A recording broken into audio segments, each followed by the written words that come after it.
Ma'am आपका एक बयान बड़ा वायरल होता है कि आप कहते हैं कि मुस्लिम जो लड़कियों को हिंदू लड़कों से शादी करना चाहिए क्योंकि वहाँ सम्मान में मिलेगा और वहाँ पर एटलीस्ट आपको उस बंदिशों में नहीं रहना पड़ेगा जो आप मुस्लिम कम्युनिटी में रहते हैं। उस पर क्या कहेंगे आप? ऑब्वियसली देखिए, मेरी अगर बेटी होती, बेटा ना होता बेटी होती, तो मैं मुस्लिम कम्युनिटी में उसकी शादी कभी नहीं कराती, क्योंकि मैं तो श्योर ही नहीं थी होती कि मेरा दामाद सिर्फ मेरी बेटी के साथ रहेगा या 3 और लेकर आएगा। और इजाजत तो 11 की है, प्रॉफिट मोहम्मद ने तो 11 शादियां की थी। आप अरब में जाकर के देखो, उनकी तो 11-11 बीवियां होती हैं। कुछ लोग तो और भी 2 हाथ आगे निकल जाते हैं, 25-25 21-21 बीवियां भी रखते हैं। तो मैं तो अपने बेटी के लिए कभी भी सुकून में होती ही नहीं।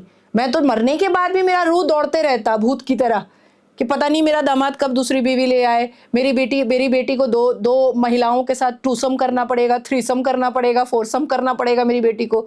तो मुझे ऊपर से फिर तलाक है, इंस्टेंट ट्रिपल तलाक हमने बंद करवाया है। लेकिन वो जो एक पीरियड्स हुआ तलाक दो, दूसरा पीरियड्स हुआ तलाक दो, तीसरा पीरियड्स हुआ तलाक दो, वो अभी खत्म नहीं हुआ है। तलाक हसन बाकी है, एहसन बाकी है, बहुत कुछ बाकी है अभी बंद करवाना। चौथी चीज आती है कि मुस्लिम कम्युनिटी के अंदर जो बहू आती है उसका जीना तो 2 बार होता है। शादी हुई नहीं कि बच्चा करो बच्चा करो बच्चा करो, और अगर 2 साल नहीं हुआ है बच्चा तो भाई मैं तो अपने बेटे की दूसरी शादी करवा ही दूंगी। ये मैं इसलिए आपको बोल रही हूँ क्योंकि ये मेरी अम्मा के साथ खुद हो चुका है।